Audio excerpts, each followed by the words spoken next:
हरे कृष्णा। आप सभी भक्तों का हार्दिक स्वागत।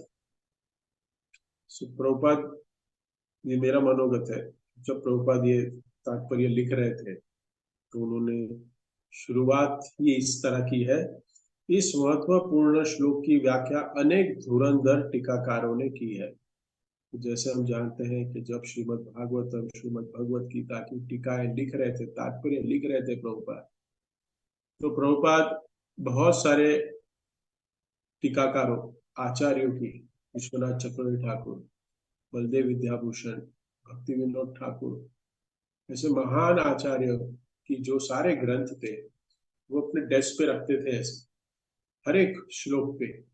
और इनका तात्पर्य पढ़ते थे, इनका तात्पर्य पढ़ते थे, इनका तात्पर्य, इनकी टीका पढ़ते थे, और फिर उनमें से जो महत्वपूर्ण, जो हमारे कलयुग में हमारे लिए जो लाभप्रद है, वो हमें इस श्रीमद् भागवतम भक्ति वेदांत स्वामी श्रील प्रभुपाद द्वारा रचित जो श्रीमद् भागवतम है, उसमें उन्होंने भक्ति वेदांत तात्पर्य प्रदान की। ये बहुत महत्वपूर्ण तात्पर्य है कि जिनके वजह से हम ये संस्कृत के श्लोक का मनोभाव समझ सकते हैं। नहीं तो हमारी कोई संस्कृत के स्कॉलर भी हो जाए ना, तो भी हम ये तात्पर्य नहीं समझ, ये श्लोक के अर्थ नहीं समझ सकते कि भगवान हमें क्या क्या कहना चाहते हैं। जैसे कहते हैं ना, अरे कहना क्या चाहते हो। हाँ, जैसा सुना होगा ऐसा। हाँ, साफ साफ बताइए कहना क्या चाहते हैं।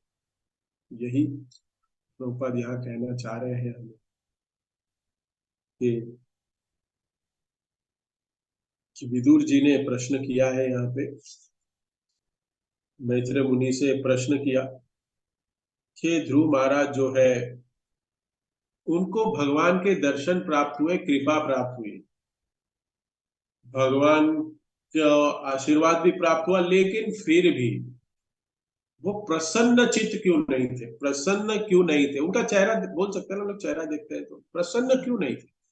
यू आर नॉट हैप्पी, महाप्रसाद का प्लेट मिल गया, भगवान का दर्शन हो गया, फिर भी कुछ प्रॉब्लम है। प्रभु जी क्या हुआ है, you are not happy, something is disturbing you. तो यहाँ पे जो मैत्रेय और विदुर का संवाद चल रहा है, तीसरे अध्याय से चल रहा है, सबसे इंपॉर्टेंट संवाद है ये। तो इतना मग्न होके विदुर जी सुन रहे मैत्रेय मुनि के द्वारा कि हम देखते हैं कि विदुर जी को चेहरा समझ में आता है। ध्रुव महाराज क्यों प्रसन्न क्यों नहीं, क्यों ऐसे कहा। तो भगवान आनंदमय है, सच्चिदानंद विग्रह है, तो भगवान का दर्शन लेने के बाद भी आनंद नहीं आया। प्रभु जी प्रॉब्लम है कोई प्रोसेस। भगवान साक्षात सामने है, फिर तो आनंद होना ही चाहिए, क्योंकि भगवान तो घन है आनंद के, आनंद कंद है।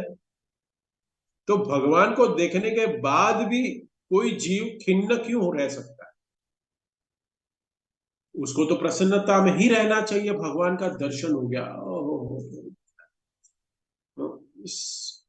ब्रह्मभूत प्रसन्नात्मा न सोचती न कांक्षती।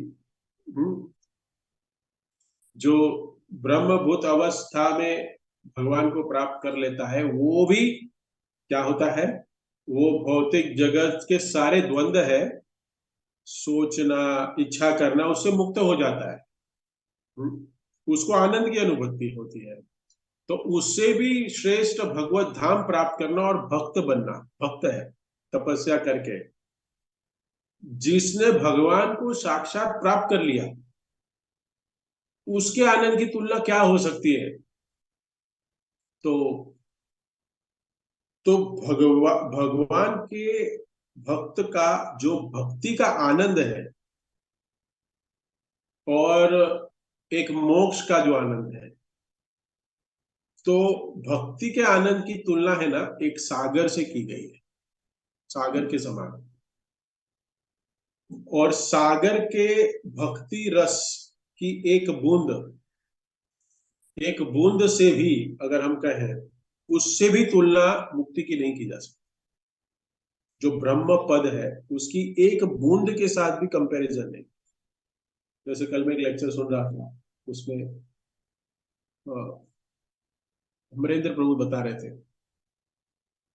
कि ये जो श्रीमद् भागवतम है ना, कि परम पूज्य राधा गोविंद महाराज बता रहे थे कि आज ये भागवतम, जैसे हमने अभी भागवतम सबको डिस्ट्रीब्यूट की, भद्र पूर्णिमा थी, बहुत हजारों की संख्या में भागवतम घर घर डिस्ट्रीब्यूट हुई।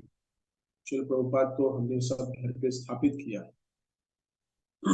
ये मन में रख के कि कभी ना कभी वो भागवतम के डब्बे को खोलेंगे, उसके प्लास्टिक को निकालेंगे और पढ़ना शुरू करेंगे, और उनका मन चित्त शुद्ध होने की जो जो उनका कॉन्स्टिट्यूशन पोजीशन है वो उनको समझ आएगा और भक्त बनेंगे। तो बता रहे थे राधा गोविंद गोस्वामी महाराज अपनी कथा में बता रहे थे इसलिए समृद्ध प्रभु कि ये जो भागवतम है ना, भागवतम ये अमृत है, अमृत। और श्रील प्रभुपाद ने ये अमृत है वो हर एक गांव की नदियों में अमृत को डाल दिया है। जैसे वो अमृत जो नदी में है, और ये नदी जो है वो गांव गांव जाके उस पानी को सबको सबको प्रोवाइड करती है, सबको पानी से वंचित नहीं रखती, और सबके गांव में जितने भी गांव है आसपास में सबको पानी मिलता है और उससे वो संतुष्ट हो जाते हैं। वैसे ही ये श्रीमद् भागवतम जो है, ये श्रीमद् भागवतम अमृत के समान है, और ये अमृत प्रभुपाद ने नदियों में डाल दिया है जिससे वो गांव गांव तक पहुंच रहा है। और यहाँ तक संस्कृत में नहीं है सिर्फ, हर एक भाषाओं में अवेलेबल है, जिससे हम इस अपनी भाषा में, मातृभाषा में हम इसको समझ पाए। क्योंकि भगवान की तो चलो लैंग्वेज संस्कृत है, लेकिन भगवान कहते हैं कि मैं कोई भी लैंग्वेज समझ लेता, मुझे कोई एआई की जरूरत नहीं है, आपके कोई एआई फोन की जरूरत नहीं है, आप जो बोलोगे मैं तुरंत समझ जाता हूं। मैंने नहीं सीखी आपकी लैंग्वेज, लेकिन फिर भी मुझे समझ आ जाता है। तो हम देखते हैं, तो फिर भी हम देख रहे हैं कि ध्रुव महाराज यहाँ पे प्रसन्न नहीं है। तो ये प्रसन्न क्यों नहीं है, इससे खिन्न हो गए और विदुर जी प्रश्न पूछते हैं क्यों, वाह। तो उसका उत्तर मैत्र मुनि यहाँ बता रहे हैं कि वास्तव में क्यों प्रसन्न नहीं है ध्रुव महाराज।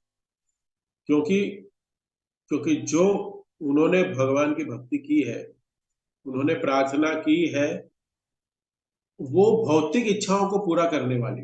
वो उद्देश्य क्या था, भौतिक इच्छाओं को पूरा करने के लिए अपने परदादा ब्रह्मा जी से भी श्रेष्ठ उच्च पद प्राप्त करने की इच्छा प्रकट की। तो ये भौतिक जगत में कुछ भी मांगना भौतिक इच्छा है। ये भौतिक जगत में कुछ भी मांगना, पूजा, लाभ, प्रतिष्ठा, इच्छा, तात्पर्य में बता रहे कि ये जो भौतिक जगत में सारे जीव इसके पीछे है, पूजा, मान, प्रतिष्ठा के लिए इस जगत में प्रतिस्पर्धा चल रही है।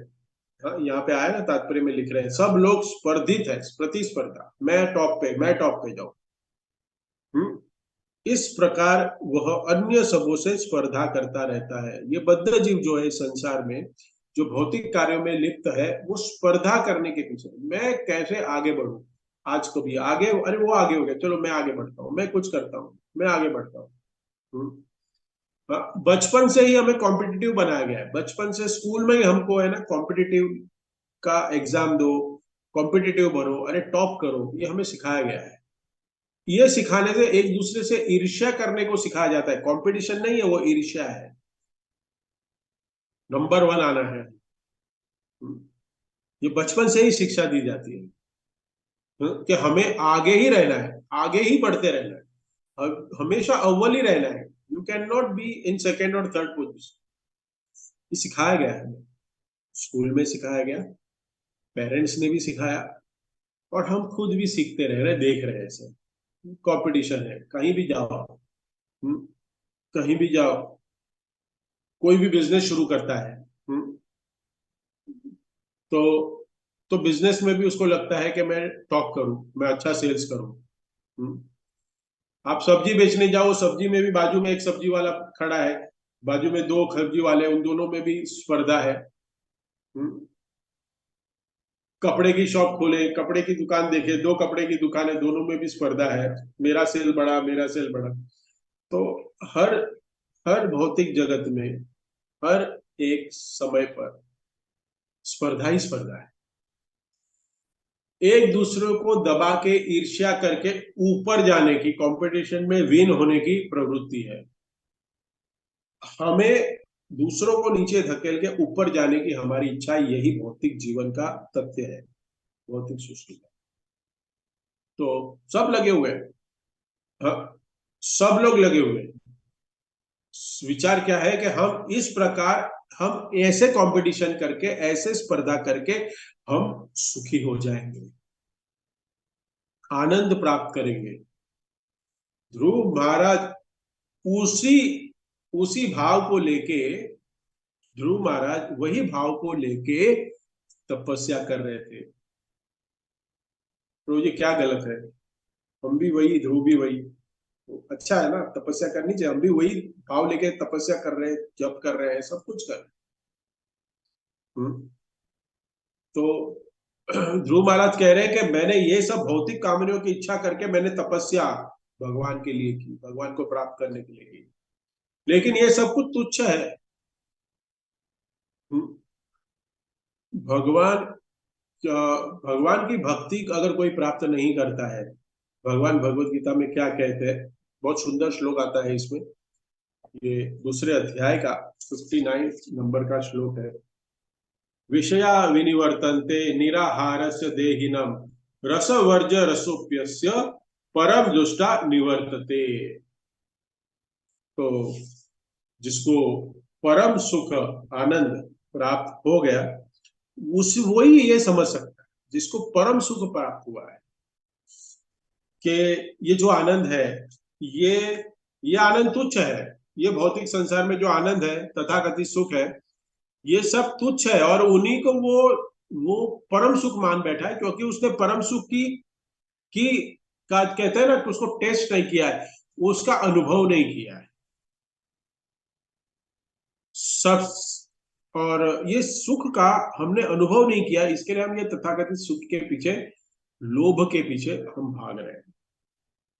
और एक बहुत सुंदर एक श्लोक आता है मुकुंद माला स्रोत में, कहते हैं कि सुरा परित्यज्य विषम पिबंती आश्चर्य एत ही मनुष्य लोके।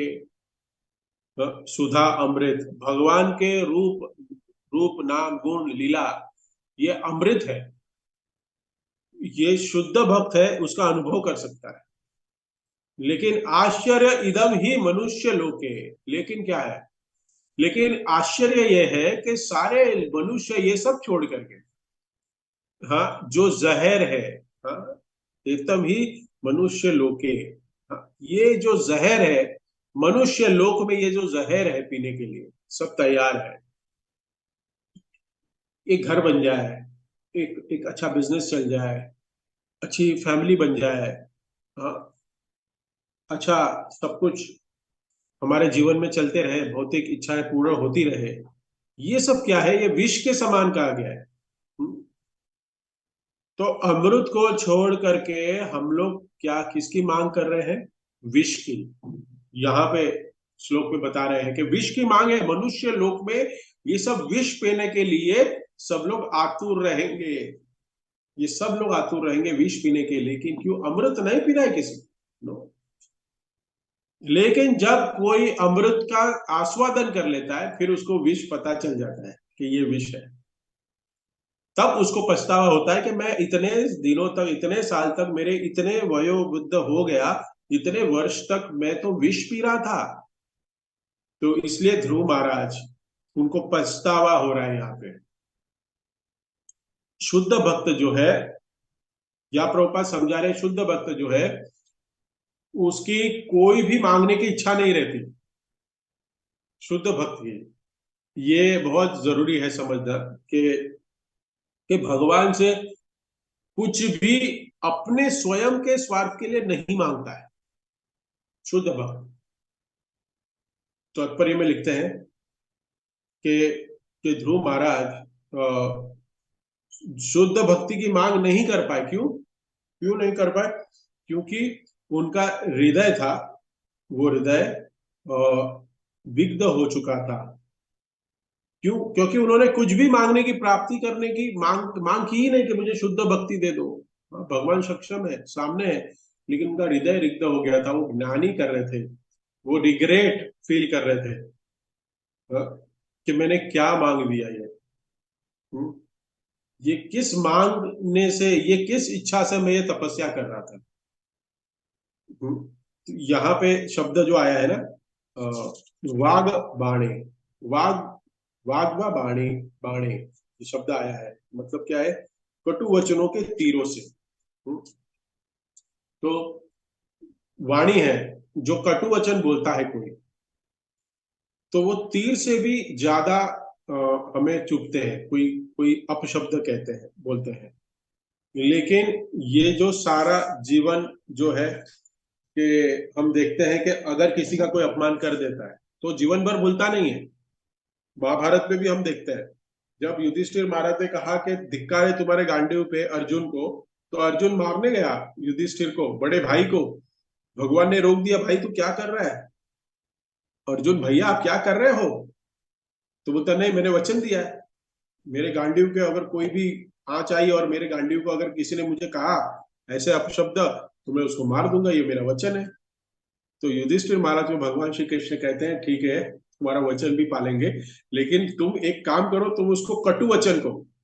क्योंकि एक प्रतिष्ठित व्यक्ति के लिए उसका अपमान करना उसकी मृत्यु के बराबर है।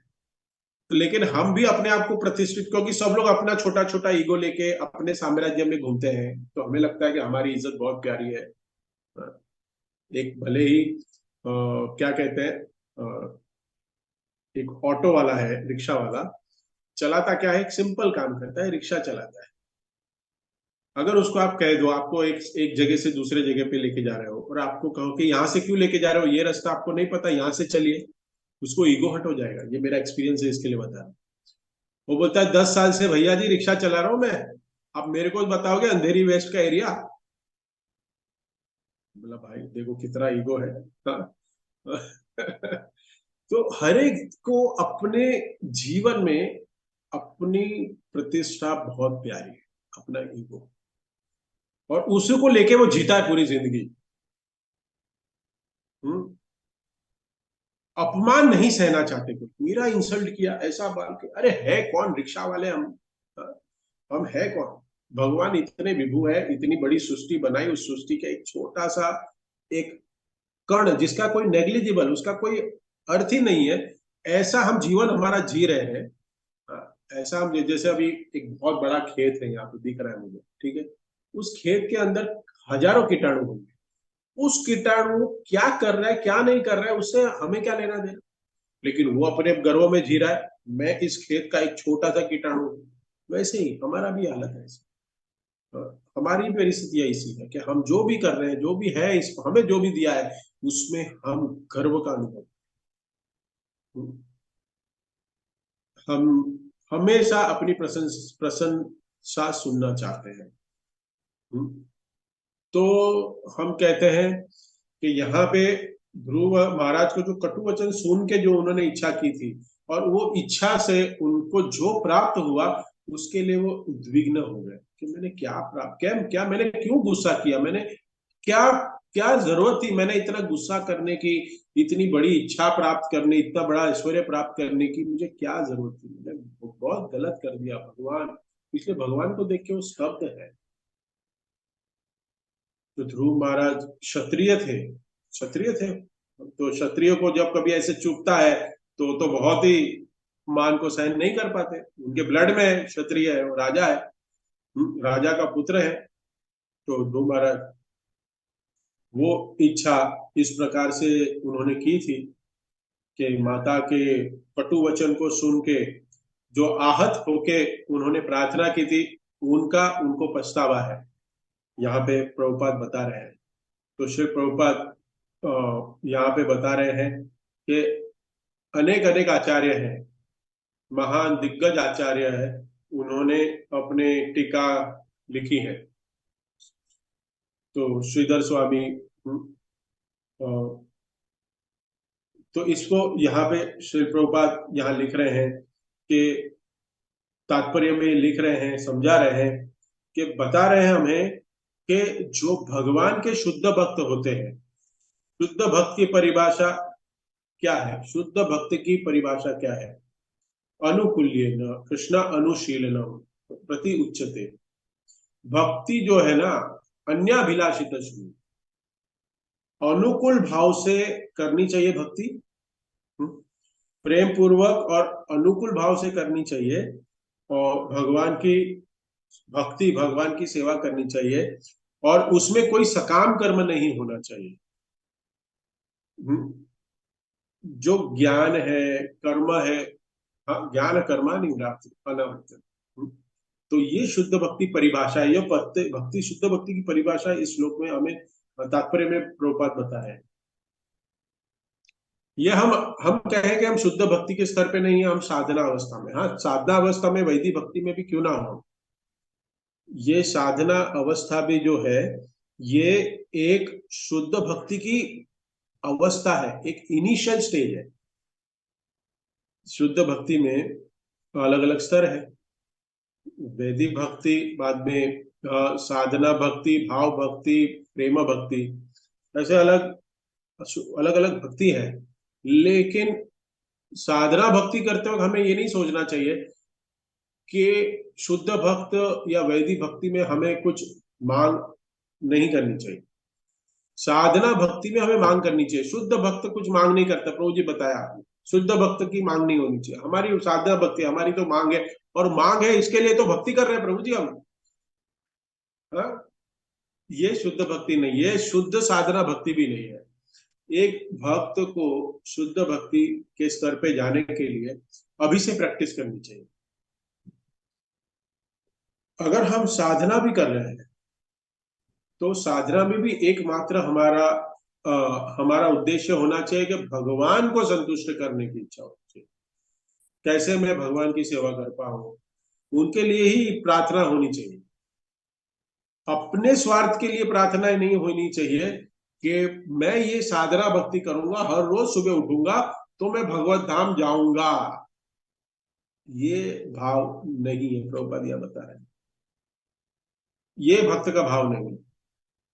चैतन्य महाप्रभु शिष्टाष्टकम में क्या कह रहे हैं, यहाँ पे तात्पर्य में लिखा है कि चैतन्य महाप्रभु कहते हैं कि किस प्रकार प्रार्थना कर रहे, न धनम न जनम न सुंदरिम कविताम व जगदीश कामये मम जन्मनि जन्मनीश्वरे भवतात भक्तिर अहेतुकी त्वयि, अहेतुकी त्वयि। तो कि मुझे धन की कोई इच्छा नहीं है, मुझे धन की कोई इच्छा नहीं है। न धनम न जनम न सुंदरिम, तो ना मुझे कोई सुंदर स्त्री की इच्छा है, ना मुझे अच्छे जीवन की इच्छा है। कई बार विचार आ सकता है ऐसा कि भगवान, हम सोच सकते हैं ऐसा है कि भगवान आप मुझे कृपा दीजिए कि मुझे धन प्राप्त हो, क्योंकि मैं धन प्राप्त करके आपके भक्तों की सेवा कर सकूं। तो वो भगवान की इच्छा के ऊपर है कि हमें धन दे या नहीं दे। तो भगवान की इच्छा है, देना चाहते हैं तो देंगे, नहीं देना चाहते तो नहीं देंगे। लेकिन हमारी इच्छा होती है कि हमें चाहिए आपके भक्तों की सेवा करने के लिए। भक्तों की सेवा करना वो सेकेंडरी होता है, सेकेंडरी होता है। पहले मुझे भोगना है, वो हमारी इच्छा होती है। अगर आपको कहा जाए, आपने मांगा था, भगवान समक्ष प्रकट हो जाएंगे और आपको कहे कि ये लो, आपने मांगा था ना, ये लो 1 करोड़ रुपए, 1 करोड़ जाके राधा रास बिहारी को जाके दान में दे दो। नहीं नहीं, ठीक है, 1 करोड़ रुपए आपको दे रहा हूं मैं, ये 1 करोड़ एज इट इज आप जाके कृष्णमय माता जी को दे दो। श्याम सुंदर का मंदिर बनाना है हमें, गोरेगांव में सेंटर बनाना है, दे दो। दे पाएंगे क्या? नहीं, चैट में लिख के दे सकते या एंड में बता दे देंगे प्रभु जी। आप दे देंगे तो मैं माता जी को बोल दूंगा कि देने के लिए भक्त लोग तैयार है, उनको दिया हुआ है भगवान। ऐसा नहीं है, धन से ही सेवा नहीं होनी चाहिए। सब लोग कह रहे हैं प्रभु जी हमें चाहिए, अरे धन से नहीं, सेवा तो मन से और तन से भी होती है। न धनम न जनम न सुंदर, न सुंदर पत्नी ने आसक्ति होनी चाहिए। ऑब्वियसली देंगे, वेरी नाइस वेरी नाइस, लेकिन प्रभु जी दे तो सही। तो एक भक्त जो है मोक्ष के लिए भी प्रार्थना नहीं करता, तात्पर्य में। तो यहाँ पे 5 प्रकार की मुक्तियों की बात हो गई है, मैं उस डिटेल में नहीं जाऊंगा, आप सबको मालूम है। सायुज्य मुक्ति, सारूप्य मुक्ति, सालोक्य मुक्ति, सामीप्य तथा षष्ठी। लेकिन उसमें जो बता रहे हैं, सायुज्य मुक्ति की कामना सामान्यतः महादि चिंतकों द्वारा की जाती है। सायुज्य मुक्ति नहीं चाहते हम, क्योंकि वो भगवान में लीन होना चाहता है, भगवान में मर्ज होना चाहता है। लेकिन जो भक्त है वो तो वैष्णवों की सेवा करना चाहता है, भक्तों की सेवा करना चाहता है। तो ये जो मुक्तियां है ना, ये सारी मुक्तियां, कहते हैं ना मुक्त मुक्त हो जाए इस संसार से मुक्त। सब भक्त के अलावा जो तथाकथित भक्त है, उनको पूछो कि भक्ति करके आप क्या चाह रहे हैं, मुक्त होना चाहते हैं। लेकिन मुक्त जो है वो तो एक डिग्रेडेशन है, क्योंकि मुक्त होने के बाद भी यहाँ प्रभुपाद देख रहे हैं कि प्रभुपाद कह रहे हैं कि मुक्त होने के बाद भी बद्ध जीव इस संसार में गिरता है, इस भौतिक संसार में वापस आता है। तो हमें मुक्ति नहीं चाहिए, क्योंकि मुक्ति प्राप्त करने के बाद वो भगवान की सेवा में नहीं लगता। और हम कौन है, ब्रह्मभूत अवस्था में जाता है। वो तीनों गुणों से परे हो जाता है ब्रह्मभूत अवस्था में। लेकिन वहां पे आनंद नहीं मिलता है, सेवा का आनंद नहीं मिलता है मुक्तियों में। तो जहां आनंद नहीं है, भगवान की सेवा नहीं है, भगवान की सेवा करना ये हमारा सौभाग्य, मतलब हमारा कॉन्स्टिट्यूशन पोजीशन, हमारी अवस्था है सेवा करते रहना। देखिए, अगर सेवा आप दिन में भी, पूरे दिन में देखो, कुछ ना कुछ हम सेवा दिन भर करते हैं। सेवा किए बिना हम रह ही नहीं सकते। मित्रों की करो, ऑफिस में दोस्तों की करो, पत्नी की करो, बच्चे की करो, माँ बाप की करो, या फिर इन सब की करते करते भगवान की करो। लेकिन दिन भर, दिन से रात तक, पूरे दिनचर्या में आप सेवा करते रहते हो। कथाकार जो जो टीका लिखने वाले तो ये भी कहते हैं कि हम रात को भी सेवा करते हैं, किसकी, शरीर की। शरीर की सेवा करते हैं सोने के समय, क्योंकि शरीर को आनंद प्रदान होता है, शरीर को तभी रिलैक्स प्रदान होता है, तो उसको भी प्रदान करना। रात को सोते वक्त भी हम निद्रा की सेवा कर रहे हैं। तो ये हमारा धर्म है, सेवा करते रहना। सेवा से हम अपने आप को नहीं अलग कर सकते, ये समझना पड़ेगा। लेकिन हमें अभी ये समझना पड़ेगा सेवा हम किसकी करें, कि हर मनुष्य की जो जो सेवा करने की प्रवृत्ति है, हमारे पास सेवा करते रहना यही ऑप्शन है। दो ही ऑप्शन है, सेवा तो करनी पड़ेगी, माया की करो या तो भगवान की, दो में से। माया की सेवा या भगवान की सेवा। भगवान की सेवा नहीं करते हैं तो माया की सेवा करेंगे हम लोग, करनी तो पड़ेगी। तो प्रभुपाद कहते हैं कि किसी के पास कोई सेवा करने के लिए नहीं भी है, सेवा तो करना चाहता ही है, उसके बिना कोई रह नहीं सकता। ऐसा हो ही नहीं सकता कि कोई भी व्यक्ति कुछ सेवा नहीं कर रहा है। अगर कुछ करने लिए नहीं है उसके पास, वो रिटायर्ड है, तो अपनी इंद्रियों की सेवा कर रहा है। भले समाज की नहीं कर रहा है, परिवार वालों की नहीं कर रहा है, तो क्या कर रहा है, वो अपनी इंद्रियों की सेवा कर रहा है। जिनके पास कोई काम नहीं होता है, आधुनिक समाज में, हाँ, तो कुत्ते की सेवा करते हैं। हाँ, रोज सुबह उठते हैं, सुबह सुबह भगवान के लिए मंगल आरती में नहीं उठ सकते, लेकिन क्या करेंगे, अरे सुबह 4:30 बजे उठते हो, 4 बजे उठते हो, क्या करते हो तुम लोग, क्या करते हो आप लोग। लेकिन कुत्ते को टॉयलेट कराने के लिए सुबह सुबह जाएंगे। अरे क्या ये, आप ये देखो, ये है ना अधम परिस्थिति। कुत्ते को पालना एक रिचनेस का सिंबल हो गया है, कुत्ते को लेके घूम रहा है, अरे क्या अमीर है ये।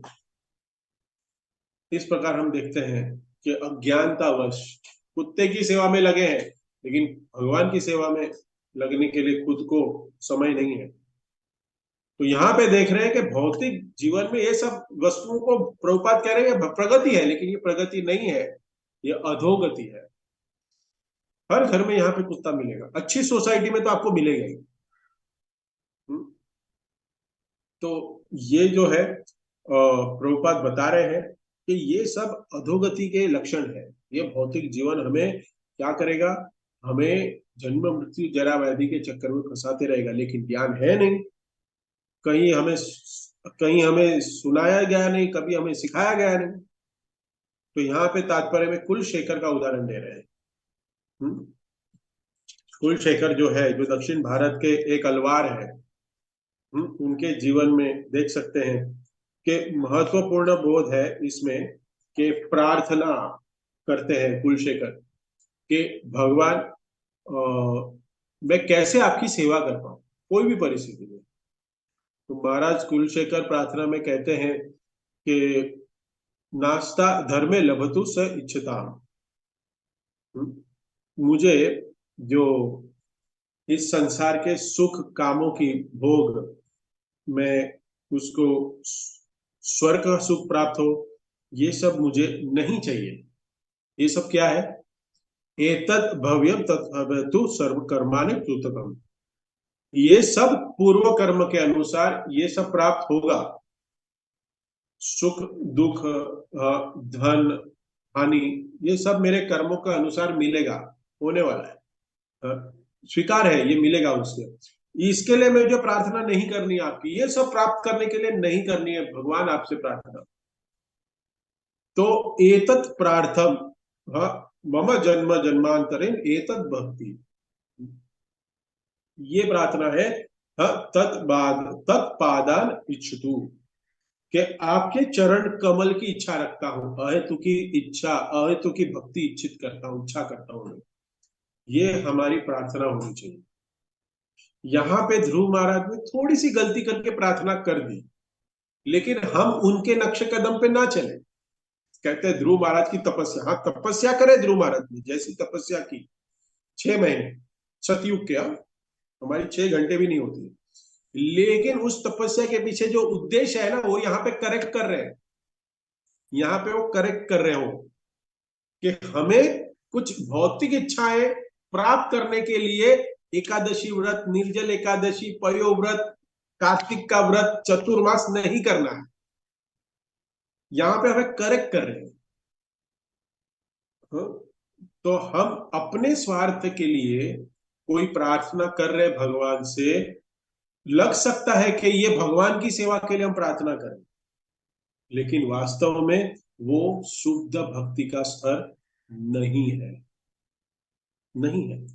यहाँ पे भी भौतिक कामनाओं के साथ ध्रुव महाराज ने तपस्या की, लेकिन उनको समझ आ गया कि ये शुद्ध भक्ति का स्तर नहीं है। जब उन्होंने वासुदेव को देखा, इसको देखा, वासुदेव को देखा, तो केवल भगवान की सेवा के लिए प्रार्थना करनी चाहिए हमें, ना कि हमारे स्वार्थ के लिए। तो प्रश्न उठ सकता है कि शुद्ध भक्त भी जो है वो प्रार्थना करते हैं। भागवतम में हम देखते हैं कि भागवतम में तो स्तुतियां ही है सबकी, भागवतम में सबकी प्रार्थना ही है। हम गजेंद्र प्रार्थना देखते हैं, गजेंद्र स्तुति देखते हैं, गजेंद्र ने अपने आप को बचाने के लिए प्रार्थना की। बताइए, तो प्रभु जी आप कैसे कहते हो शुद्ध भक्त है वो, फिर भी उन्होंने प्रार्थना की। कुंती महारानी कहते हैं कि आप मत जाइए द्वारिका, आप मत जाइए, तो यहाँ पे भी स्वार्थ है। दूसरों को संग नहीं देना है, द्वारिका वासी को अपने पास ही रखना है, तो ये स्वार्थ है प्रभु जी, कैसे है? नहीं। तो हमें अपनी रक्षा के लिए प्रार्थना नहीं करनी चाहिए, क्या करना चाहिए? तो श्रील प्रभुपाद तात्पर्य में समझाते हैं कि जब गजेंद्र ने प्रार्थना की, प्रार्थना कर रहे थे, तो उसमें कहते हैं कि आपके भक्त जो विशुद्ध भक्त होते हैं वो आपसे कुछ भी नहीं मांगते। गजेंद्र कहता है मांगने के पहले, रक्षा करने के पहले गजेंद्र भगवान से कह रहा आपके शुद्ध भक्त कुछ नहीं मांगते, कुछ नहीं मांगते। लेकिन मैं शुद्ध स्तर पे नहीं हूं, लेकिन मैं उस स्तर पे जाना चाहता हूं, लेकिन मैं इस संकट में हूं, आप मुझे बचा लीजिए। मैं रक्षा के लिए आपको पुकार रहा हूं, आप आइए और मुझे इस मगरमच्छ से बचाइए। तो भगवान हालांकि प्रार्थना पे आए, हम्म, आर्त जिज्ञासु ज्ञानी, जो भी अलग अलग प्रकार के भक्त हैं, प्रवृत्ति के लोग हैं, तो भगवान के शरण में ऐसे ऐसे व्यक्ति जाते हैं तो भगवान उनकी कामनाएं पूरी भी करते हैं। तो गजेंद्र, जैसे ध्रुव महाराज को यहाँ ग्लानि थी ना कि मैंने क्या कर दिया, मैंने क्या मांग लिया, क्या इच्छा मैंने प्रकट की, वैसे गजेंद्र को भी वो प्रकट हो रहा है कि मैं भगवान से ये क्यों हेल्प मांग रहा हूं। मैं ये मांग नहीं सकता ये आपसे, लेकिन फिर भी मुझे बचाइए। उनको भी दुख हो रहा है गजेंद्र को कि मैं अपनी रक्षा के लिए मैं भगवान को बुला रहा हूं, आपसे प्रार्थना कर रहा हूं, क्योंकि गजेंद्र के पास कोई उपाय नहीं था। गजेंद्र के सारे उपाय अपने कर चुका था वो, मगरमच्छ से छूटने के लिए। लेकिन जब उपाय कोई काम नहीं किया, एक वो स्थिति से बाहर नहीं आ पाए, तब उन्होंने प्रार्थना की। तो ऐसी स्थिति में उन्होंने भगवान को प्रार्थना की। तो ऐसी प्रार्थना बताइए जो शुद्ध भक्ति के विपरीत नहीं है, लेकिन भक्त जो होता है वो उसमें भी संतुष्ट नहीं है, संतुष्ट नहीं है। गजेंद्र भी नहीं संतुष्ट है कि मैं भगवान को बुला रहा हूं, तो क्योंकि अपने लिए कोई प्रार्थना नहीं करना चाहता। हम और एक उदाहरण देखते हैं महाभारत में। द्रौपदी रक्षा के लिए प्रार्थना कर रही है, हम्म? तो द्रौपदी, पांडव, ये सारे शुद्ध भक्त हैं। हाँ? भगवान ने पूरा क्रिया करने के लिए उनको उनको उनके साथ क्रिया सारे लीलाएं की भगवान ने, तो भगवान ने कुछ क्वालिफिकेशन देखी होगी उन्होंने, लेकिन वो शुद्ध भक्त है इसके लिए। लेकिन फिर भी देखो प्रार्थना कर रहे हैं। कोई कोई ऐसी विपत्ति आए रक्षा के लिए, तो वहां पर जो है स्थिति अलग है। सारे उपाय द्रौपदी ने करके देख लिए, कोई रक्षा करने के लिए खड़ा नहीं है। तब भगवान को पुकारा, भगवान को भी सिर्फ पुकारा, भगवान को बोला नहीं कि आप मेरी मदद के लिए आइए, रक्षा करने के लिए नहीं बुलाया कि मैं निर्वस्त्र होने से बचूं, सिर्फ भगवान का स्मरण किया। भगवान का ये भावना बहुत महत्वपूर्ण है कि आप चाहते हैं कि मेरी रक्षा करने के लिए तो हे द्वारकाधीश पधार सकते हैं। अगर आप चाहते हैं कि मेरा चीरहरण हो इस भरी सभा में, तो होने दीजिए, मैं उसके लिए भी तैयार हूं, जो आपकी इच्छा है। तो अपने आप को समर्पित कर देना भगवान की कृपा के ऊपर। गजेंद्र ने भी समर्पित हो गया, द्रौपदी भी समर्पित हो गई भगवान के। तो एक समर्पण है, वो इंपॉर्टेंट है यहाँ पे कि भगवान की कृपा के ऊपर हमें पूर्ण रूप से निर्भर रहना चाहिए, आश्रित होना चाहिए। इस प्रकार से भगवान धाम, भगवत धाम जाने की भी इच्छा नहीं होनी चाहिए। गोलोक धाम जाना चाहता हूँ, वैकुंठ जाना चाहता हूँ, यहाँ जाना चाहता हूँ, ये द्वंद्व रहेगा ना, मैं यहाँ जाना चाहता हूँ, वहां जाना चाहता हूँ।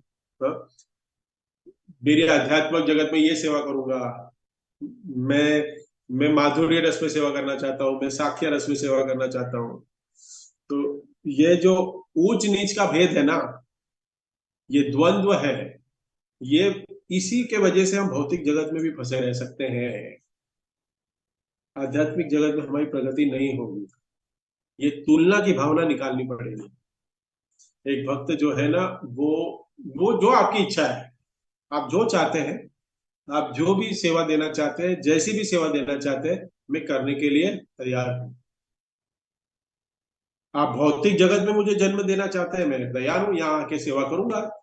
सेवा चाहिए मुझे, भक्तों का संग चाहिए। आप जो रस में भक्ति मेरे से कराना चाहते हैं, मैं करने के लिए तैयार हूं।